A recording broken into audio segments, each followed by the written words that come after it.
Hi, Coach Lora Erickson here with blonderunner.com. Straighten my hat. It's always ski wampus when I get on here. So thanks for joining, Sherry. Hopefully we'll have a lot of other people. I didn't get to this as soon as I wanted to. My first priority is to get back to my athletes. So once we got that complete, then we're ready to get going on some other things here. So today I wanted to talk about how to calculate your calorie needs. This is a question actually I get a lot, and I've gone through this a lot with a lot of my athletes. And I get a lot of questions, so I just think this is a good thing to make a video about, and hopefully this will answer your questions on how to calculate your calorie needs. Now, one thing I want to preface this with is, and I know I said this on other posts, is I am not a dietitian. So if you were looking for very specific information for your health, definitely go to a dietitian. I know a fair bit about nutrition. I actually have a minor in nutrition. I was going into dietetics as well. I have a lot of friends that are dietitians. And they refer a lot of their clients to me because of my experience with nutrition and sports. So I have been coaching for 30 years, or 19 years. I've been running for 30 and doing triathlon for 10. So I do know a fair amount about this, and I just want to share it so you can know what you need to do to figure out calories. With calories, I will say it doesn't really matter if you know your calorie needs if you're not tracking it or if you have no idea where you're at. So, and I know I'll say this several times, but I think it's really valuable to have some way to track it. Either that, if it's writing it down on a piece of paper and then calculating it, that's the old school way. Now we have so many different apps, and there's a ton of apps out there to, you can log your calories and see where you're at. I think the important thing is not to get obsessed about it. Even when you figure out your calorie needs, it's an approximate. You can have it tested pretty fine-tuned, and it will be pretty detailed, but what we'll do is we're going to figure out an approximate. And I have several different methods that I use to calculate calories for people. And so we'll go through that. One, I have done another video on how to figure out what your protein needs are, and so I'm not going to go through that exactly, but I do have that other video, so if you want to check that out, I did put it on my YouTube account, which is The Blonde Runner. This one will go there as well, so you can review it if you can't remember what we talked about, or you just need a refresher, or want to share it with friends. By the way, if you guys want to share this post right now, and so we can have more people join us and make comments, then that's awesome. You can just share it to Twitter. There's all kinds of ways to do that. So for me, my protein needs are about 55 grams. So again, you can look at that post to see what yours are. That's where I start when it comes to knowing my calorie needs. I like to see, well, how much protein do I need? And then I will figure out percentages for myself. And percentages of getting calories from carbohydrate, protein, and fat are different for everybody. And I think it just really depends on your activity. What are you doing? But it's good to know how much you need to have so you can break it down into like a meal and what your meal should look like. Of course, we need to be eating fruits and vegetables, and natural proteins I think are the best way to go. So this can be very actually complicated on how to figure out your calories, and I want to simplify it, but I do want you to understand when you calculate your calories where that's coming from. Thank you, Sherry, for sharing that on Facebook. Appreciate it.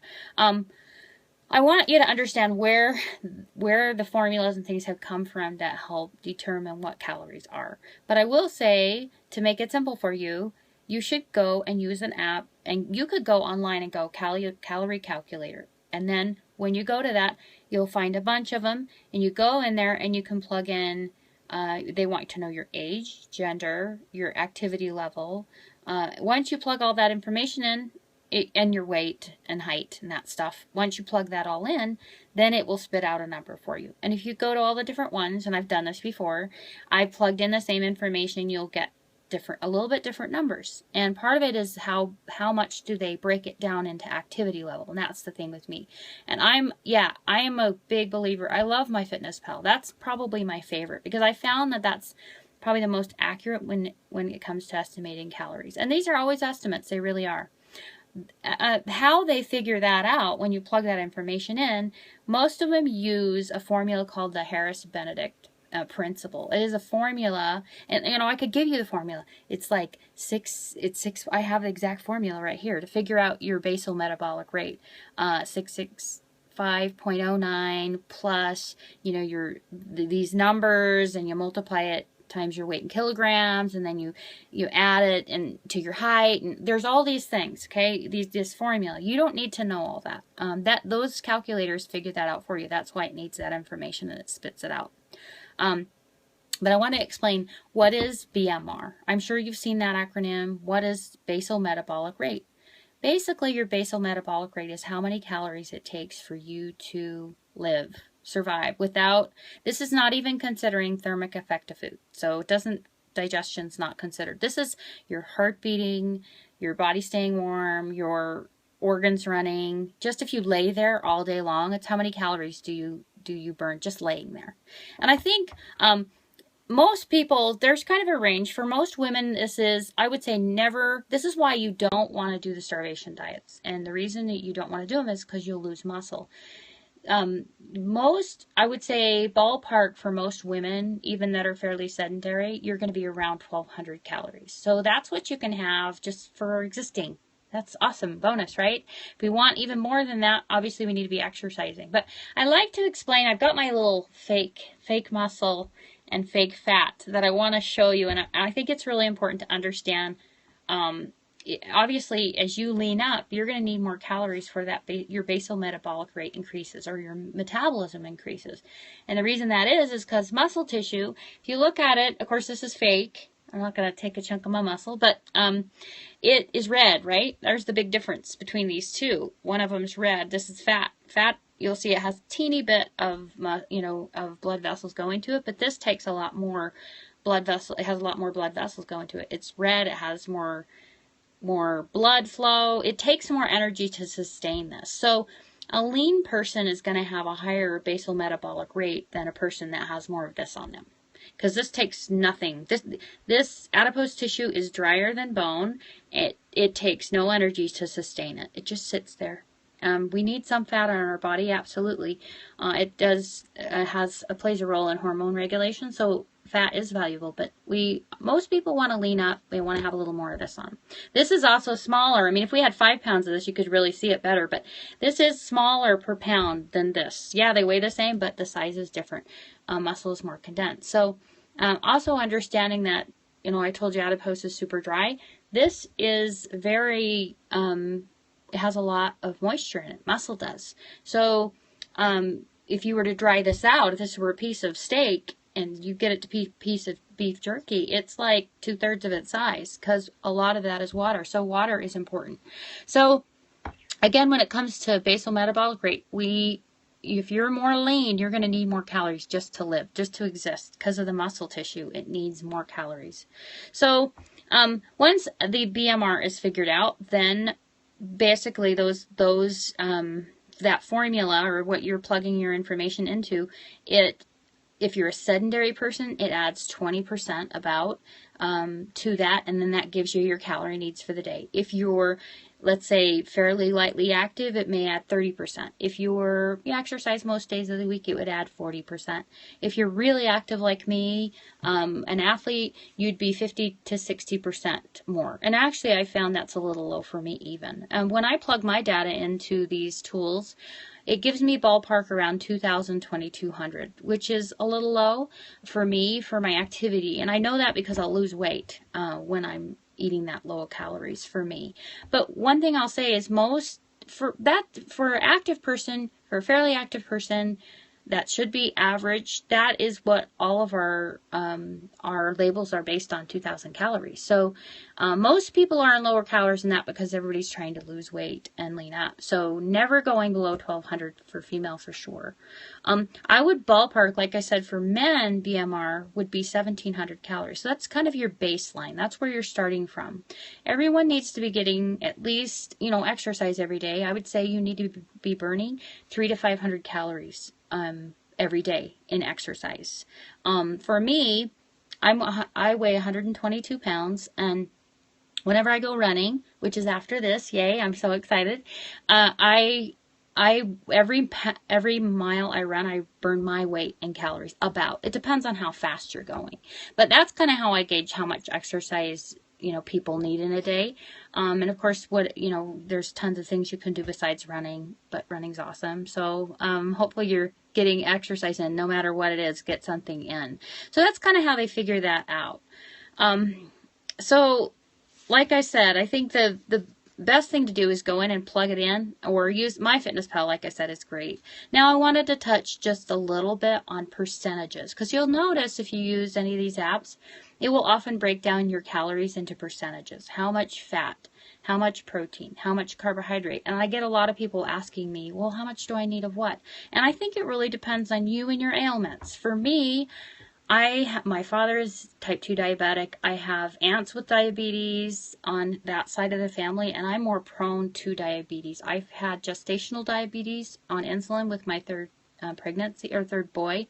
And so I'm more prone to diabetes. I have to watch my sugar. If I get too much at one time, I don't feel good. So I know that about me, and my sugar can drop and I can crash too. So I know that. For me, I watch carbohydrate. I am concerned about simple sugars. A lot of people I work with want to lose belly fat, and that's one of the things I have them watching is their simple sugar intake. Now, as an endurance athlete, I will tell you, it is hard you can't eliminate that simple sugar. You need it. But I believe it's the timing that makes a difference with especially belly fat. Are we eating way too much simple sugar we don't need? Most people are, and there's sugar in like everything. If you start really looking at it, you'll see like ketchup has sugar. I mean, peanut butter has sugar. There's sugar in a lot of things. So cutting out the obvious sugar is going to be a good thing for anyone, and you'll get plenty of sugar still. But for me particularly, and I think this is a good rule of thumb, I usually do ranges in it for my percent coming from fat, carbohydrate, protein. It really just depends on you and what your like I said, what your needs are and what your activity level, and it does depend on the day. You might notice, some days you're not maybe as hungry as other days, and I wouldn't totally go by hunger, because that's not always, and thirst is certainly not always a good thing to go by. You'll be often way dehydrated by the time you're actually thirsty, so that isn't necessarily good. And hunger is the same way. Things affect hunger. Our emotions affect hunger. Matter of fact, I'm going to do an emotional eating post in not too long, maybe later today, I don't know. Maybe tomorrow. But our emotions affect hunger. Obviously, if we are really hungry, but that's going to affect hunger. But sometimes exercise can actually suppress hunger, even though we need to eat. So you can't always use that as knowing where you're at. But for me, particularly, I go between 10 and sometimes up to 20% of my calories coming from protein. Like I said, I need at least 55 grams a day, and you can figure that out if you look at that video I shared. For me, I tend to go a little higher in the fat diet, and not necessarily saturated bad fat. I eat a lot of nuts. That has a lot of calories for me, and I need calories, and I don't want to be eating all day long. You might think that sounds crazy, but when you exercise a lot, I'm actually not exercising as much as I was when, I don't know, 2 months ago, Ironman training. You are exercising a lot, and so you get almost sick of eating, so you need things that are condensed, and nuts are really condensed in calories. And I eat a lot of vegetables, which, I'm eating a lot of vegetables. They don't have as many calories. So I usually go anywhere between 30 to 45. I know there's quite a lot of ranges for me, but up to 45% fat. And that is good fats. They're, avocados and healthy fats is what I try to put in my diet. And I do have fun food too, because sometimes we eat because it tastes good, not just because of it's healthy. And I'll talk about that on my emotional eating post. And then another important thing is carbohydrate. So some days I'll go as low as 45% carbohydrate, but I usually go upwards of 60%. It depends on my workout. I usually do get fuel during my long workouts, and that is mainly carbohydrate. I do get a little bit of fat and protein. It helps with satiety for me, but it just depends on the day. What are you doing for your workout? And I do encourage those going long course, half Ironman, even half marathon training. You need to start incorporating food into your exercise. What you're doing, you need to learn how to tolerate that. And that's, a lot of people do not do that enough. So one other thing I wanted to touch on with this particular post was you can actually have your basal metabolic rate tested. One of my sponsors is Intermountain Sports Medicine, and I'm affiliated with the Live Well Center in Salt Lake. They do a lot of testing. If you've seen some of the videos I've done before, they do a body fat testing, which is not always something people want to have done. But actually it's really good, especially if you get it checked again to see how you've made progress. It's very motivating, and numbers are real. And actually mine was really good, so I was really happy about that. But so they do bod pod or fat testing, and they use different methods, so they're getting a number that's quite accurate. They offer all kinds of stuff, but another thing they do is a metabolic rate. I've actually had this tested before. I'll probably have it done this year. I'll put a video together if I get it done, where you can actually have your basal metabolic rate tested. I mean, you're laying there and they hook up this thing, and it has to do with air exchange, and they can calculate it and figure it out, and then it's much more effective for you to figure out what your calories are. But again, it doesn't matter if you're not tracking them and if you're not really making adjustments to what you're doing in your diet. And that's the idea with all of this is, are you staying on task and having these numbers? Or I don't particularly weigh myself a lot, but I do encourage, if that's important to people, if that's something that's going to help them and not discourage them, which discouragement can actually be motivating, so maybe it's not bad. But if you weigh yourself on, every week, it kind of lets you know where you're at. Oh, I gained a pound. I need to get back on track. Numbers don't lie, so numbers are valuable that way. And if that helps you, great. So I encourage, even if you don't want to get, into it a lot, periodically, especially when it's challenging time of year like the holidays, track what you're doing eating-wise. Because if anything, you're going to think twice before you eat it. Or you're going to make adjustments. Maybe you're not going to have as much as you would have had, or some kind of accountability with a coach like myself, or even a friend that you can, that's your buddy. These Fitbits are really big right now, and that tracks your calorie use, which is great. But you gotta balance the in and out, what's going in and what's being utilized. So hopefully this was helpful for you, and feel free to watch it again or share it with others. And yeah, I look forward to putting some more together for you, and hopes to help you. And if you have any questions, you can tweet them to me at Blonde Runner, and I'm happy to help. Thanks for the hearts, appreciate that. Have a fantastic day. I know I'm going to have an awesome run, so follow me on Instagram, and I'm sure I'll post something about it. Have a great day. Thanks. Hi there. One quick thing that I left out, and so I wanted to do a little add-on to this video about figuring out your calorie needs, is there is an easy way to figure out your BMR, and that would be, and this is your base calories, and of course you need to add your exercise on top of that. Basically, for women, it's 10 calories per pound of body weight. So multiply that out. Men, it's 11. So that'll give you your basic, very basic BMR. And then you need to add, like I said, 300 to 500 calories of exercise to that. And the great thing nowadays is we have a lot of, training tools like watches, or even the treadmill. If you put in your weight, it will give you an approximate of calories that you've burned. So I would encourage you to utilize that, and then you can see, well, how many calories, that is my BMR, what you basic figured out, and how much have you burned on top of that, and that's what you would be able to eat in a day. So another little tip for you. Sorry I left that out, but here it is. So have a great day.